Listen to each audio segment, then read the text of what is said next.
IAS IPS বদলি মামলায় এই মুহূর্তে হস্তক্ষেপ করল না সুপ্রিম কোর্ট। রাজ্যের আইএএস আইপিএস অফিসারদের বদলির সিদ্ধান্তের বিরুদ্ধে কলকাতা হাইকোর্টে মামলা করেন আইনজীবী অর্ক কুমার নাগ। মামলাকারীর বক্তব্য সমর্থন করে রাজ্য।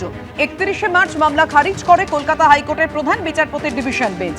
আর সেই সিদ্ধান্তকেই চ্যালেঞ্জ করে সুপ্রিম কোর্টে যান আইনজীবী। এটা কি শুধু পশ্চিমবঙ্গের ক্ষেত্রে হয়েছে? এটা সব জায়গায় হয়ে থাকে। মন্তব্য প্রধান বিচারপতি সূর্যকান্ত। এক রাতে 1100 জন অফিসার বদলে ফেলা হয়েছে। প্রথমবারের জন্য মুখ্য সচিবকে বদলি করা হয়েছে। সওয়াল কল্যাণ বন্দ্যোপাধ্যায়। দুর্ভাগ্যজনকভাবে মানুষ মনে করে যে এইসব আধিকারিকরা শুধুমাত্র নিজেদের সুবিধের জন্য কাজ করেন। ভালো পোস্টিং, ভালো সুবিধে, মানুষ ভাবে তারা এই আধিকারিকদের কাছে গেলে সুবিচার পাবেন না। মন্তব্য প্রধান বিচারপতি সূর্যকান্ত।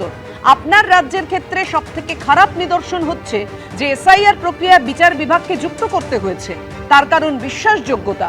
রাজ্য সরকার নির্বাচন কমিশনকে বিশ্বাস করছে না, কমিশন আবার রাজ্যকে বিশ্বাস করছে না। মন্তব্য সুপ্রিম কোর্টের প্রধান বিচারপতি সূর্যকান্ত। যদি কাল অবাধ এবং সুষ্ঠু নির্বাচন করার জন্য কমিশন কোনো কড়া পদক্ষেপ নেয় এবং তখন যদি আপনারা বলেন যে এটা করার জন্য সংসদের অনুমোদন নেই, তাহলে তো মুশকিল। মন্তব্য প্রধান বিচারপতি সূর্যকান্ত। রিটার্নিং অফিসার রাজ্যের হতে হবে, কিন্তু অবজারভারের ক্ষেত্রে সরকারি কর্মী হলেই হবে। পর্যবেক্ষণ বিচারপতি জয়মাল্য বাগচি। মামলাকারী যে বক্তব্য রেখেছেন সেটা নিয়ে অবশ্যই পরে বিবেচনা করা যেতে পারে। পর্যবেক্ষণ আদালতে এই বদলির আগে রাজ্যের সঙ্গে আলোচনা প্রয়োজন দাবি জানিয়ে মামলা করেছিলেন আইনজীবী।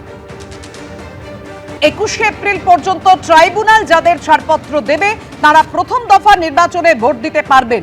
বিচারাধীন একাংশের স্বস্তি মিলল সুপ্রিম কোর্টে।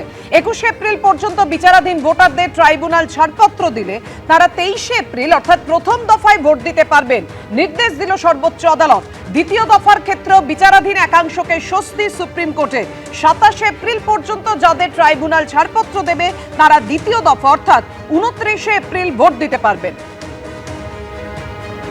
এ বিষয় নিয়ে আমরা কথা বলবো। আমাদের সঙ্গে রয়েছেন আমাদের প্রতিনিধি সৌভিক মজুমদার। সৌভিক, কি নির্দেশ দিল আজকে সর্বোচ্চ আদালত?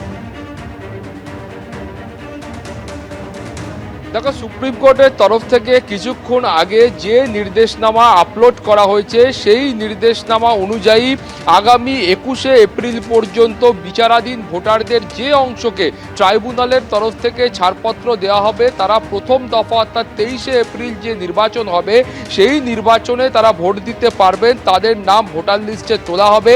এই নির্দেশ সুপ্রিম কোর্টের তরফ থেকে দেওয়া হয়েছে। এক, দ্বিতীয়ত সুপ্রিম কোর্টের তরফ থেকে আরও বলা হয়েছে যে যাদেরকে অর্থাৎ যে অংশের ভোটারদের 27শে এপ্রিল পর্যন্ত সুপ্রিম ট্রাইব্যুনালের তরফ থেকে ছাড়পত্র দেওয়া হবে তারা 29শে এপ্রিল যখন দ্বিতীয় দফার ভোট হবে সেই দ্বিতীয় দফার ভোটে তারা অংশগ্রহণ করতে পারবেন, তারা ভোট দিতে পারবেন।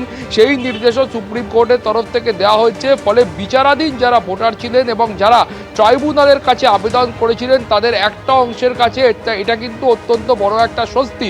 ফলে তুমি বুঝতে পারছো যে সুপ্রিম কোর্টের তরফ থেকে আজকে যখন এই রায় দেওয়া হচ্ছে বা আপলোড করা হচ্ছে সেই সময় সুপ্রিম কোর্টের মাননীয় বিচারপতিরা আবারও কিন্তু সেই ব্রহ্মাস্ত্রের প্রয়োগ করেছেন এবং সুপ্রিম কোর্টের তরফ থেকে একেবারে স্পষ্টভাবে বলা হয়েছে যে সংবিধানের 142 নম্বর ধারা প্রয়োগ করে তারা কিন্তু এই নির্দেশ দিচ্ছেন।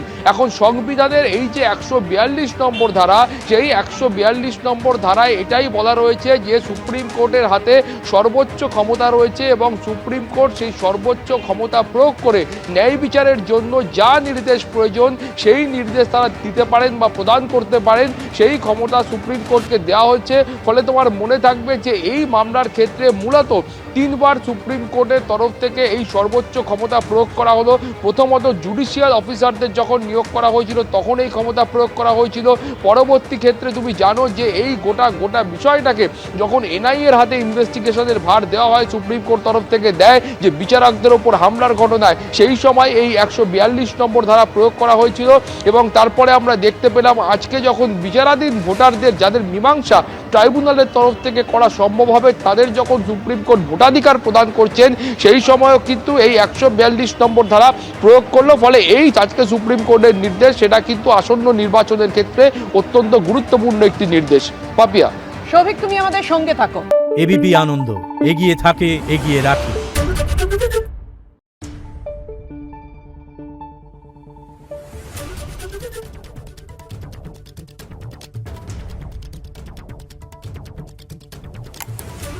Thank you.